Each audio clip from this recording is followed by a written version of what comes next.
Alors maintenant, on va attaquer une problématique, celle des cercles tangents. Donc on va chercher des cercles tangents à des cercles donnés. Et, euh, et bien sûr, bon, on servira des équations de cercle, c'est-à-dire dans la géométrie analagmatique, on va essayer de se servir de cette forme quadratique, donc de cette playlist de vidéos que j'ai faite sur la géométrie analagmatique, même si on fera des rappels quand même pour que tout le monde puisse suivre. Je vais commencer par une question, juste pour se mettre en appétit. La question, c'est la suivante. Il faut trouver dans le plan évidemment, trois cercles CI, I de 1 à 3, tels qu'il existe exactement 8 cercles tangents simultanément à ces trois cercles. Voilà. Hein, donc, bon, on peut imaginer, quand on en a deux déjà, vous voyez. Bon, bah là, on voit bien que quand il y en a deux, on a une famille à un paramètre au moins, vous voyez. Ici, on a des cercles comme ceci, là, voilà. Ici aussi, on en a de ce côté, on en a aussi comme ceci. Voilà. Vous voyez un petit peu tout le champ des possibles, quoi. Voilà. Mais maintenant, quand on va rajouter un troisième cercle, et ben cette famille qui semble être une famille à un paramètre, voilà, à partir du moment où il y aura un troisième cercle, et ben ça va limiter et la famille va être à 0 paramètre, c'est-à-dire la dimension 0. Hein. Et là, en fait, on tombe sur du dénombrement et on va avoir 8 cercles. Voilà, on essaye et on part là-dessus. Essayez de réfléchir là-dessus et puis j'apporte tout de suite la solution. Alors, la recherche, elle a été simple là-dessus, c'est-à-dire que un cercle, c'est une droite dans la géométrie analagmatique. Donc, en voyant trois cercles, je me suis dit, le premier truc à faire, c'est prendre trois droites. Alors, trois droites, soit elles sont concurrentes, voilà, et là, je ne trouve pas de cercle. Ils sont peut-être cachés quelque part, mais bon, à mon avis, ils n'y sont pas. D'accord. Donc on voit qu'il n'y a pas toujours une solution. Mais ici, il semble qu'il y en ait zéro. Alors maintenant, on me dit, bah oui, c'est parce que j'ai pas laissé assez d'espace ici, vous voyez. Donc je vais ouvrir un petit peu et je vais prendre trois droites qui ne sont pas concurrentes. Et là, qu'est-ce qu'il apparaît? Il apparaît un cercle au milieu et puis trois cercles, donc en tout quatre, dans des régions particulières. En fait, maintenant, il va y avoir d'autres régions, et ces régions, malheureusement, on n'y trouve pas de cercle. Et je crois qu'on va se limiter à 4 cercles. Et en fait, si on réfléchit bien, c'est un peu logique. Là, il y avait une intersection, il y avait trois droites concurrentes, mais comme c'est des droites, elles passent par l'infini. Donc il y a un autre point de concurrence, on va dire, simultanée des trois droites. Et ici, on a encore un point de concurrence. Hein, c'est le point à l'infini. Donc, c'est embêtant. Et ce qu'on va faire, c'est maintenant, on voit que avec trois droites, on ne va pas s'en sortir. Donc, on va lâcher un peu du mou, on va prendre deux droites et un cercle. Et là, deux droites et un cercle, bien sûr, donc je vais prendre deux droites, les axes hein, du plan complexe, et puis le cercle unité, ici. Et là, j'aurais pu faire autre chose, c'est-à-dire qu'on voit bien qu'il y a un problème topologique déjà dans un premier temps, qui est derrière, c'est-à-dire comment on va placer le cercle quand on a deux droites, hein, comment on va placer le cercle. Est-ce qu'il va couper hein, une droite, deux droites, etc.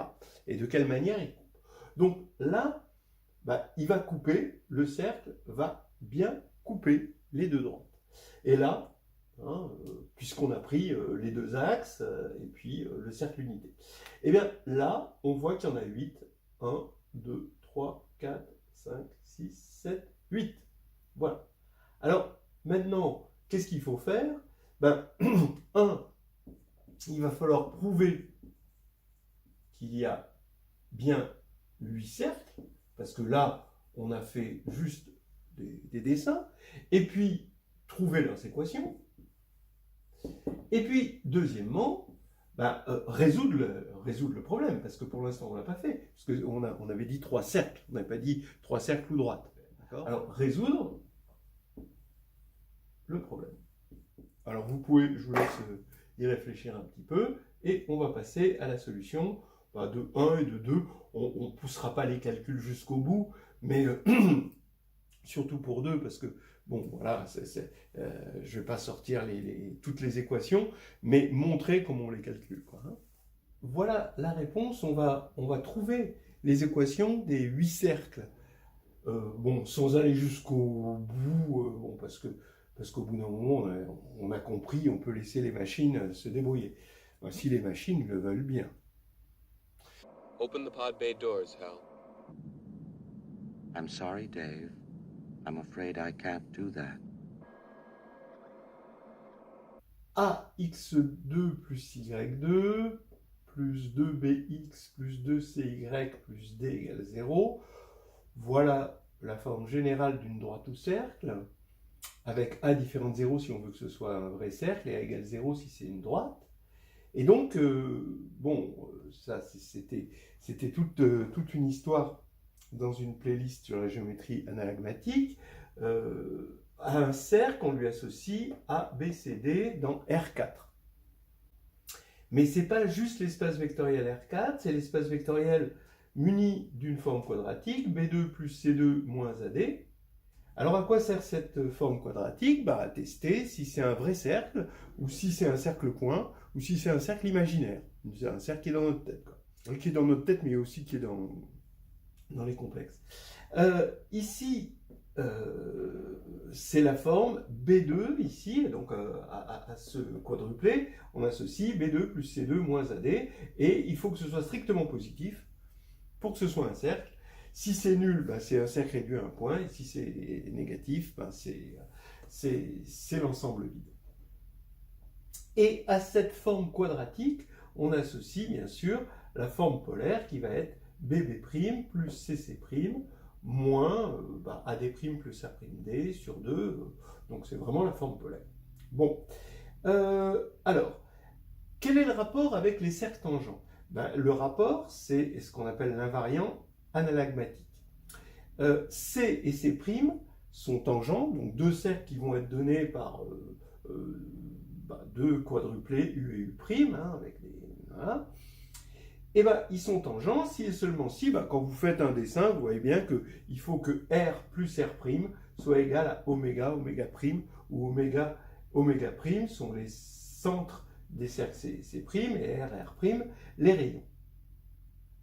Bon, alors ça, c'est pas vraiment algébrique, parce qu'il y a des racines carrées, donc on élève au carré, et on écrit tout ça en fonction des A, A', B, B', bon, on l'a déjà fait, hein.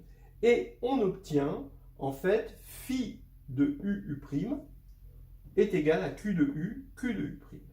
Voilà, c'est ça la condition nécessaire et suffisante pour que C et C' sont tangents. Alors si on appelle phi de U, U' carré sur Q de U, Q de U' l'invariant analagmatique, il faut qu'il soit égal à 1. Voilà. Alors maintenant, donc on va prendre un cercle qui va être tangent. On va essayer de chercher les 8 cercles tangents aux 3 cercles de droite.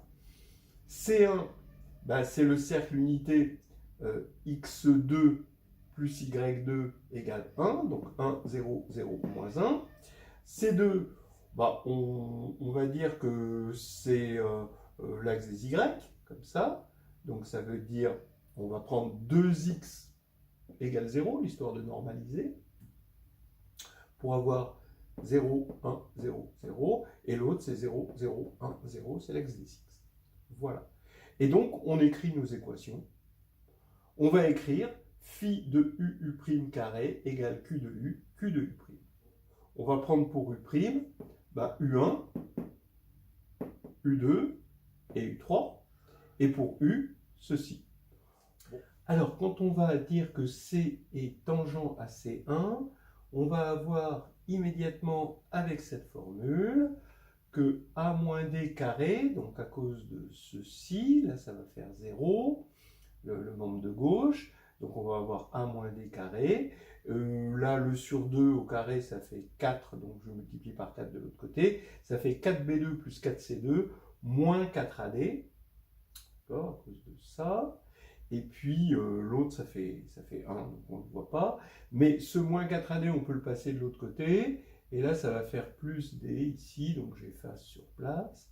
Maintenant quand on va dire que C est tangent à C2, ben, on va avoir, en fait on va avoir B au carré ici, et là on va avoir B au carré plus C au carré moins AD. Donc on va simplifier par B au carré, ça fait C carré est égal à AD. Et de l'autre, ça fait B2 égale AD. Donc c'est vraiment très simple. Et là maintenant, je vais pouvoir éliminer un peu. Donc B2, je le remplace par AD. Donc ici, je vais avoir 8 AD, d'accord. Avec le 2 AD que j'ai à gauche, ça va faire moins 6 AD. Et comme tout ça c'est homogène, alors attention, l'équation n'est pas unique, elle est à scalaire près. Donc comme je cherche un cercle, je veux que A soit non nul, et donc je peux supposer que A égale 1, ce qui va simplifier un peu les calculs. Donc je suppose A égale 1, et ici ça va me donner donc D2 moins 6D plus 1 égale 0, ce qui a pour solution D égale soit 3 plus racine de 2, mais 3 plus racine de 2, c'est le carré de 1 plus racine de 2. Donc ça fait C comme A égale 1 ici. C est égal à plus ou moins 1 racine de 2 et B pareil. Et si je prends l'autre solution, D égale 3 moins racine de 2, j'ai plus ou moins 1 moins racine de 2 et plus ou moins 1 moins racine de 2 ici. Donc on voit bien que ces solutions, ça va correspondre, on en a bien 8, et ça va bien correspondre aux 8 cercles que l'on a ici. D'accord? Donc 2 pour D, 2 pour C, 2 pour B, et on a normalisé avec A égale 1. Alors attention, est-ce que ce sont bien des cercles? On cherchait 8 cercles. Donc il faut que B2 plus C2 moins AD soit positif. Quand on a trouvé ça. Mais on voit bien tout à l'heure, on avait ça, moins 4AD ici tout à l'heure. Donc B2 plus C2 moins AD, si ça vérifie bien l'équation, c'est bien positif, puisque c'est un carré. Donc on est sûr de trouver des vrais cercles. Je vous rappelle qu'il ne suffit pas d'avoir un quadrupé pour avoir un cercle, et c'est pour ça qu'on a introduit cette forme quadratique, et ensuite sa forme polaire. Voilà, donc on a trouvé 8 cercles. On n'est pas tout à fait allé jusqu'au bout, mais là, on a les équations, puisque avoir les équations, c'est avoir ABCD, donc là, on les a. Bon, je ne les ai juste pas disposées. Maintenant, comment je vais faire pour résoudre le problème? Parce que le problème, c'était de trouver 3 cercles et 8 cercles tangents.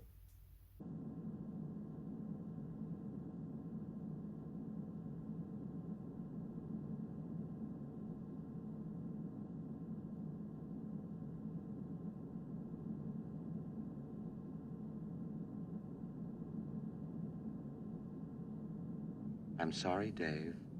I'm afraid I can't do that.